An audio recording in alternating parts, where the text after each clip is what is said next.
안녕하십니까. 오늘은 10월 16일 월요일 연중제 28주간 월요일입니다. 오늘부터 독서는 로마서입니다. 로마서. 그래서 우리 사도 바오로의 1차, 2차, 3차 선교행 오늘 복습해 보겠습니다. 로마서 주해도 좀 보겠습니다.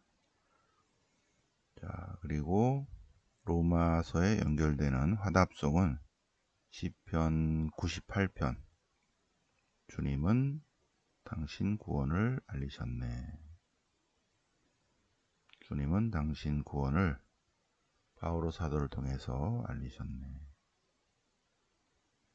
자, 복음은 토요일에 이은 계속되는 루카복음 11장. 오늘은 39절이야. 표징에 대해서. 이 세대가 표징을 요구하지만 요나의 표징 밖에는 어떠한 표징도 받지 못할 것이다. 표징. 자, 그러면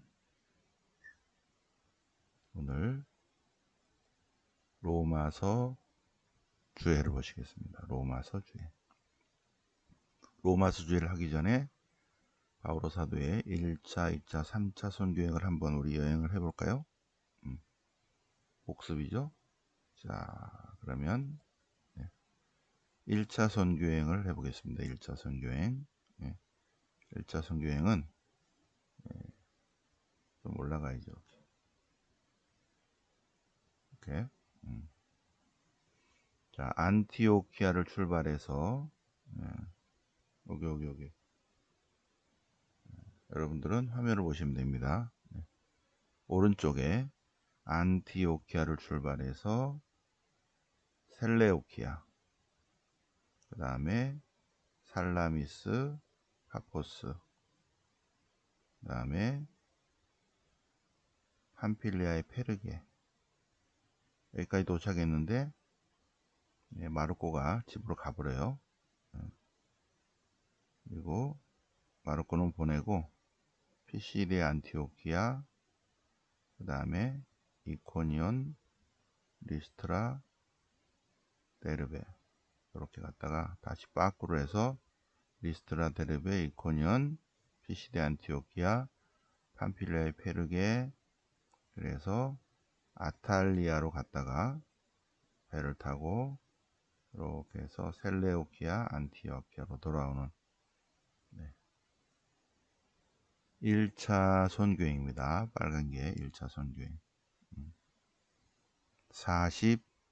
45년부터 49년까지 약 5년, 6년 정도 선교행을 한 것이 1차 선교행, 빨간 게 1차 선교행입니다. 그리고 49년 11월부터 50년 2월 봄까지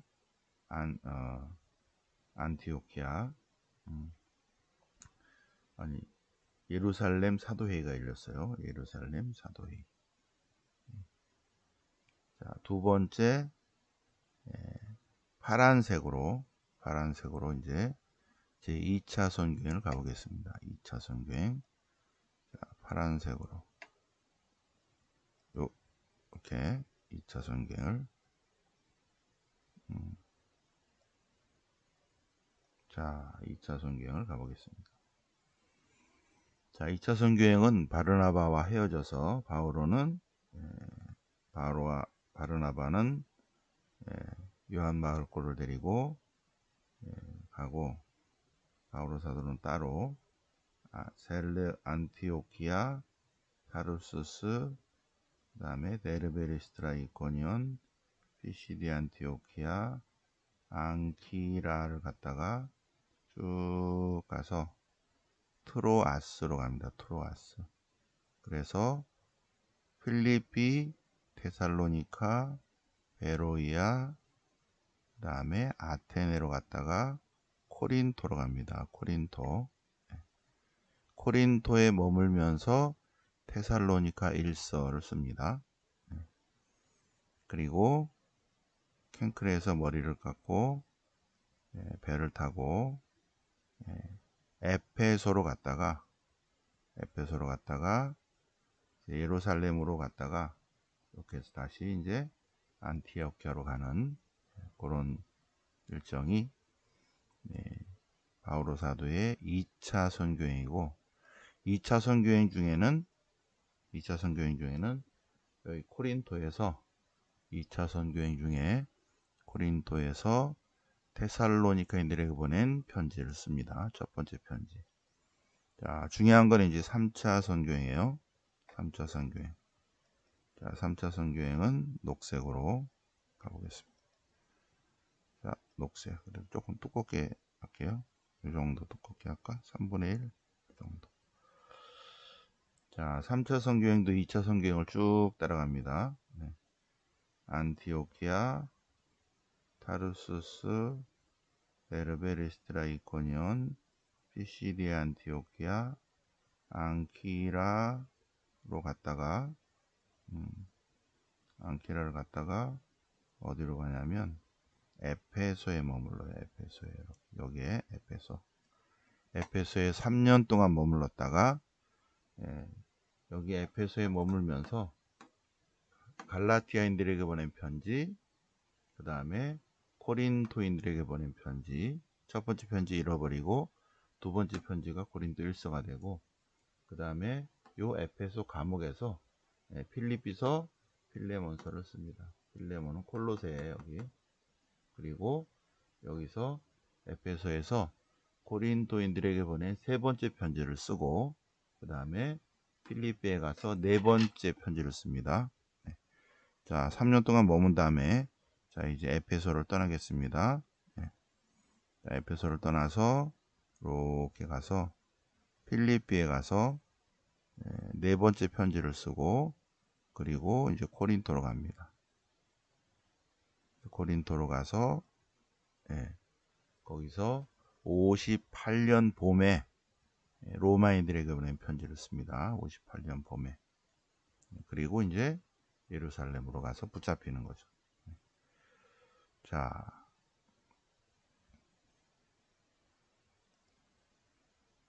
파란색으로 이렇게. 자, 이제 로마서입니다. 로마서는 여기서 써요. 여기서 코린토에서 여기 코린토에서 로마인들에게 보낸 편지. 자, 그러면 바오로 사도는 7개의 편지를 쓰는데, 7개 편지. 첫 번째 편지는 코린토에서 테살로니카인들에게 보낸 편지를 쓰고, 그 다음에는 두 번째 편지는 여기서 에페소에서 요 갈라티아 지방에 편지를 씁니다. 갈라티아서.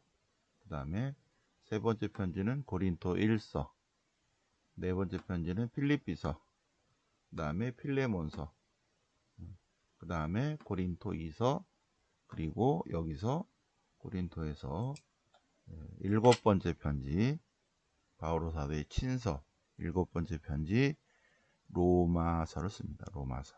네. 자, 그러면 로마서 주해를 하느님의 의로움까지 공부를 하겠습니다. 로마서 주해. 자, 이미 한번 공부하셨죠, 그죠?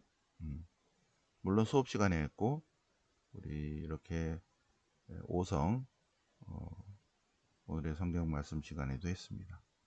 자, 배경을 보면 로마서는 당시에 로마 제국의 수도인 로마에 사는 그리스도인들에게 보낸 편지다.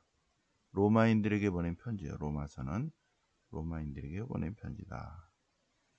바오로 사도가 로마인들에게 보낸 편지를 쓸 때, 그때 로마의 황제는 네로다.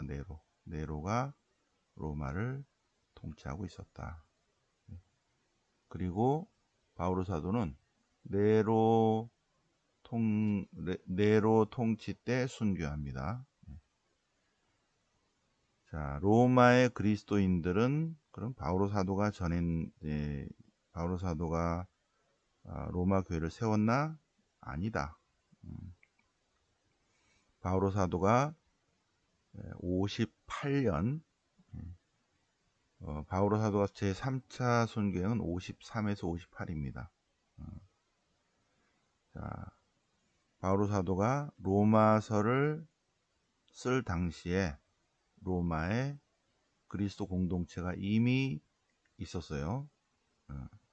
그 공동체는 유다계 그리스도인들과 이방계 그리스도인들로 합쳐진 공동체였는데 한번 유다인들이 박해를 피해서 나갔다가 들어왔어요. 그래서 갔다가 오니까 주 세력이 이방계 그리스도인들이 이제 주 세력이 됐죠. 그래서 갈등이 있었어요. 이방계 그리스도인들이 로마 공동체의 주류를 이루고 있었는데 로마로 돌아온 유다계 공동체와 이방계 그리스도인과 갈등을 겪고 있었다. 갈등. 그래서 좀 문제가 있었던 거예요. 그래서 그 소식을 듣고 바오로 사도가 로마를 거쳐서 스페인으로 가려고 할 때 거기 좀 들리겠다 그 얘기입니다. 들리겠다. 그래서 바오로 사도와 그 동료 사도가 로마 그리스도교 공동체를 세우지 않았어요. 간접적으로 이제 소식을 듣기만 했죠. 바오로 사도가 2차 선교행 중에 유다인 부부를 만납니다. 프리스킬라와 아킬라를 통해서 2차 선교행 중에 코린토에서 만난 유다인 부부 프리스킬라와 아킬라를 통해서 소식을 들었고 그리고 바오로 사도가 로마서를 쓸 때는 이 부부는 로마에 있었어요. 로마에. 그래서 편지를 왜 썼냐? 편지를 왜 썼냐? 바오로 사도는 로마서를 테르티우스라는 사람을 좀 받아쓰라. 대부분의 편지를 받아쓰기로 하고 있습니다. 받아쓰기. 그 필립비서와 필레몬서는 직접 썼고요. 주로 당시는 그렇게 했나 봐요. 토마스 아퀴나스도 신학대전을 쓸 때 비서 수사님들을 한 5명 이렇게 놓고 막 불러줘요. 그러면 막 쓰고 어디까지가 있죠? 여기까지 있습니다. 그럼 그 다음에 뭐 이렇게 쭉 이렇게 했다고 합니다. 당시는 그렇게 했나 봐요. 바오로 사도가 쭉 얘기를 하고 쭉 쓰고 받아 쓰고 그 다음에 어디까지 했는지 한번 읽어보세요. 읽으면 아군 이렇게 바꾸고요. 이렇게 해가지고 여러 날을 썼겠죠, 그죠? 여러 날. 바오로 사도는 로마 공동체를 방문하고 싶었지만 잘 안 됐어요. 그리고 로마 공동체를 복음화한다기보다는 원래는 이제 스페인으로 가려고 한 거예요. 로마를 거쳐서 스페인으로 가려고 했어. 그러면서 가는 도중에 로마 공동체에 문제가 있다고 그래서 들려서 해결해 보겠다는 거였습니다.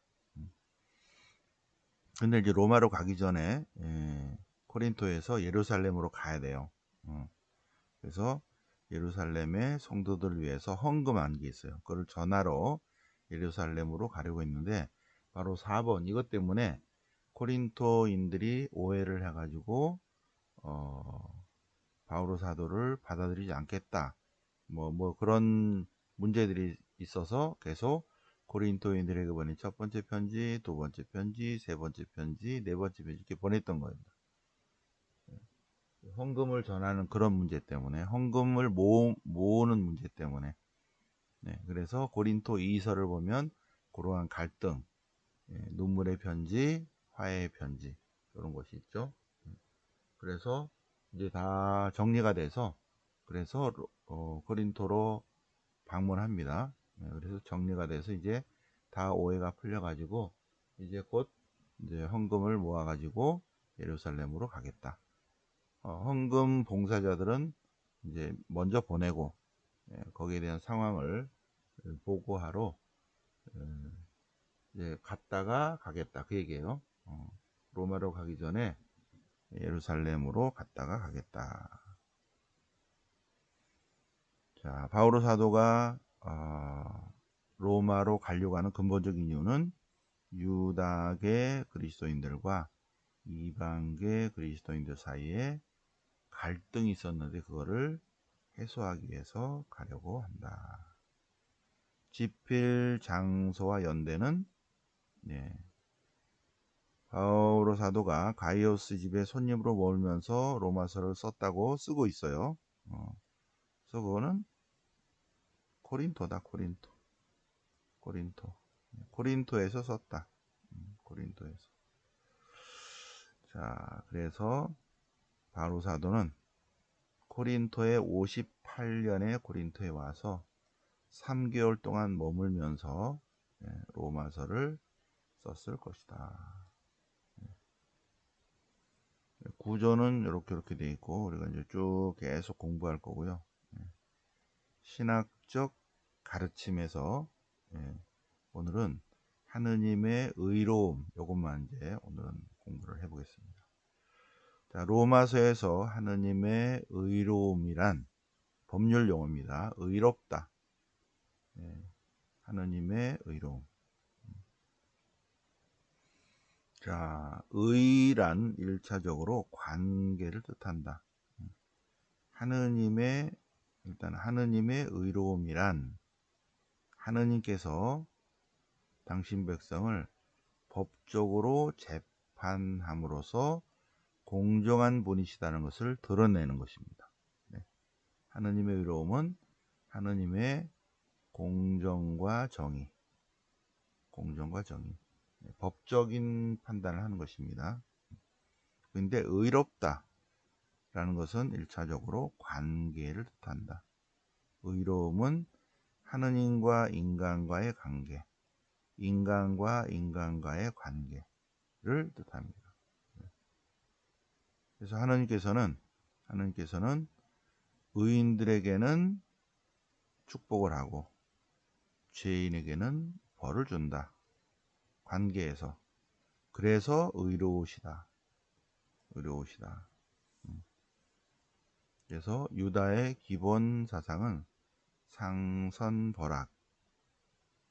상선벌악입니다. 하느님의 의로움은 법적으로 사람을 재판하는 행위입니다. 그래서 법을 따르지 않을 때, 법을 어길 때, 계약을 지키지 않은 백성을 법에 따라 심판한다. 그렇기 때문에 하느님이 의롭다. 근데 하느님이 재판에서 의로운가 안 의로운가를 재판하려고 하는데 모든 사람이 죄를 졌어요. 모든 사람이 죄를 져서 하느님의 공의로운 심판을 면할 수 없게 되었다. 이게 문제죠. 근데 하느님의 의로움은 무조건 벌을 주는 것이 아니라 죄인들을 구원하시는 자비의 힘으로 나타난다. 공정과 정의로 심판하시면서도 하느님께서 구원하시겠다 하셨거든요. 그 구원 약속을 끝까지 지키시는 분이시다. 그런 의미로 또 의로우시다는 것입니다. 그래서 하느님의 의로움이 있고 백성의 의로움이 있는데 백성의 의로움은 율법을 지키는 거예요. 율법을 잘 지키면 의로운 사람으로 판정받는 거죠. 자, 하느님의 계명을 지키는 의로운 사람은 하느님과의 관계에서 회복이 되고 그렇지 않으면 하느님 안에서 의롭지 못하는데 이게 문제는 아무도 하느님 앞에 의롭지 못하다.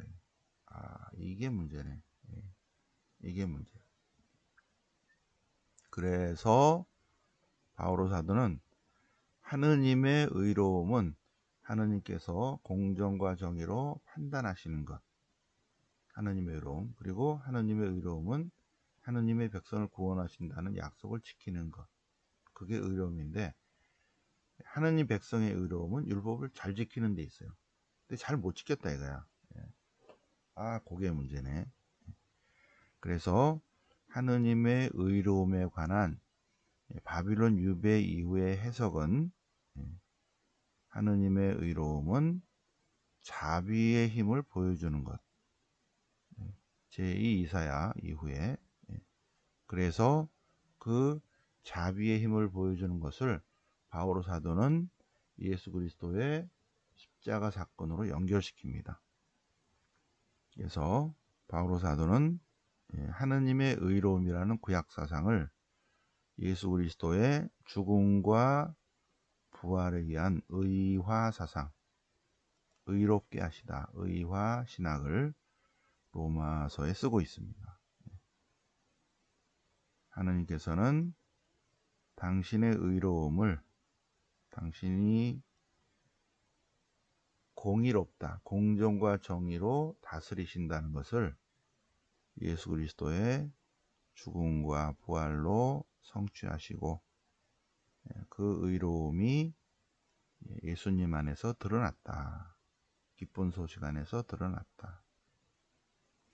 그래서 이 예수 그리스도를 믿는 사람은 법적으로 의롭게 된다. 법적으로 의롭게 되니까 어떻게 해요? 죄에서 해방된다. 이런 것입니다. 자, 진노는 이 진노에 관한 내용이 나오면 또 주해를 한번 보고 성경 본문을 보는 걸로 하겠습니다. 네. 자, 그러면 로마서 1장 앞에 부분 요만큼, 여기 시작, 여기면 그때 끝났음 이렇게 돼 있죠. 그래서 요게 오늘 1장 1절부터 7절까지가 오늘 독서입니다.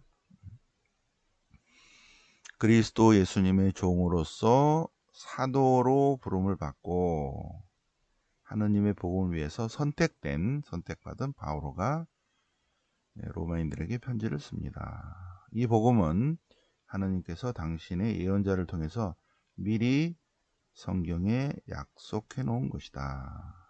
곧 당신 아드님에 관한 말씀이다.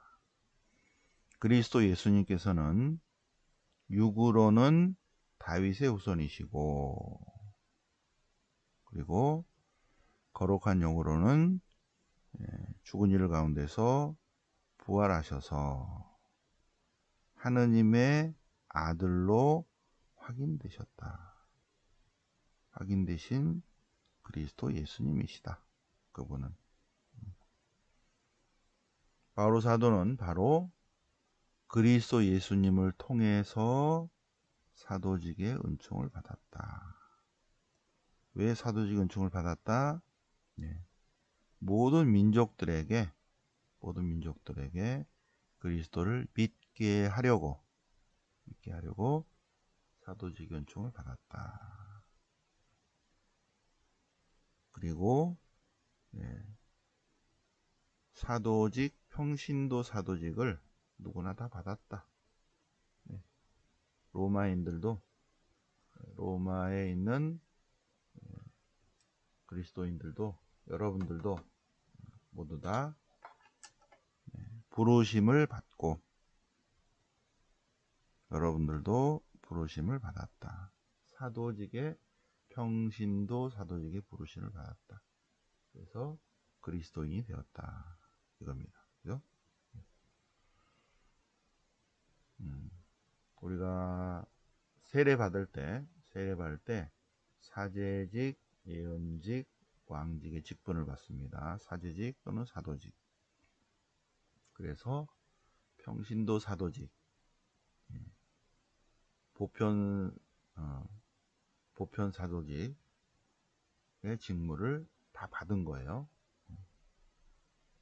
저는 전문 사제직, 직무 사제직을 받았고 일반 신자들은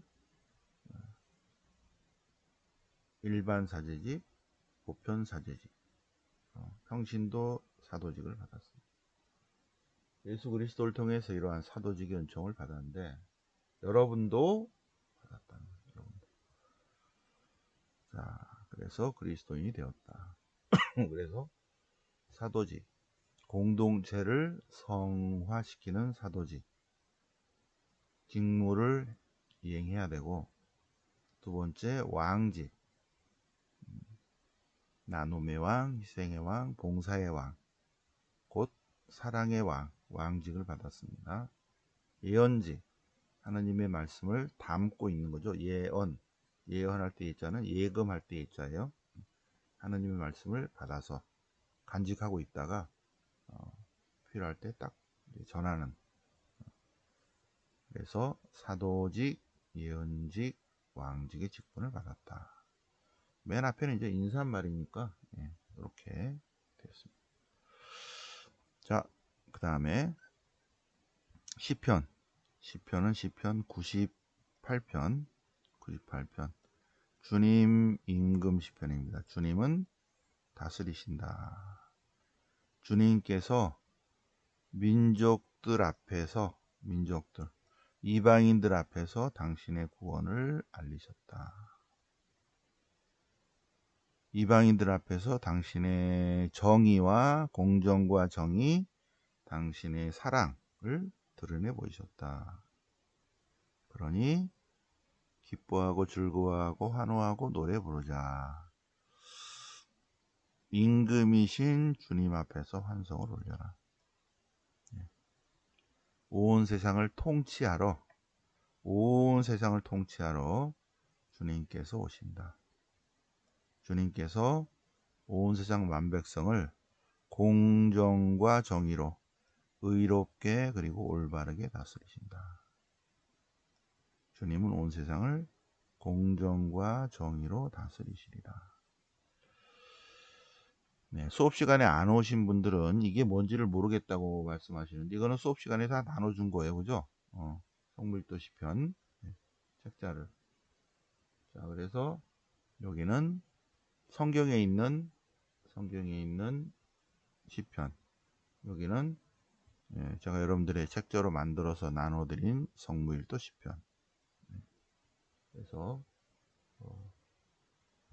오늘도 98편을 한번 두 가지를 써서 보내시겠습니다. 숙제. 네. 자, 오늘 복음은 루카복음 11장입니다. 루카복음 11장. 자, 루카복음 11장은 오늘 11장 29절 요나의 표징. 엊그저께 우리가 요나서 공부했었죠. 이 세대가 표징을 요구하지만 요나의 표징, 요나 예언자의 표징. 요나가 3일 동안 고레뱃속에 있다가 하느님 은총과 축복으로 다시 니네베로 가서 회개를 선포하는 요나의 표징입니다. 예수님께서 3일 동안 죽으시고 묻히시고 그리고 3일 만에 부활하시는 그러한 표징을 이야기합니다. 요한복음에서의 표징은 믿음을 일으키는 기적의 의미입니다. 믿음을 일으키는 기적. 그래서 요한복음 12장까지 7개의 표징이 나오는데 그 7개의 표징 맨 끝에는 그래서 제자들이 믿게 되었다. 이런 표현들이 쭉 나옵니다. 믿음을 일으키는 기적. 요한복음이 쓰는 표징이라는 그 의미하고 공간복음의 표징은 약간 달라요. 여기서 표징은 요나의 표징은 예수님께서 3일 만에 부활하시는 그런 것입니다. 자, 심판대 남방 여왕이 솔로몬의 지혜를 들으려고 왔어요. 그런데 솔로몬보다 더 지혜로움, 지혜 그 자체이신 예수님의 말씀을 예수님 당시 사람들이 얘기하고 있는데 사람들이 거부하고 배척해. 니네베 사람들은 요나의 회개 선포로 회개했는데 예수님께서 하늘나라가 다가왔다 회개하라 했는데도 안 해. 그래서 심판받을 것이다 하는 주님의 말씀입니다. 그래서 오늘 요만큼 했고 내일은 또 여기 또 계속 공부하고. 자, 그러면 마지막으로 오늘 일정표. 오늘 10월 16일 헤드베나 성녀 축일, 말가리다 마리아를 낳고 성녀 축일, 마르가리타 축일입니다.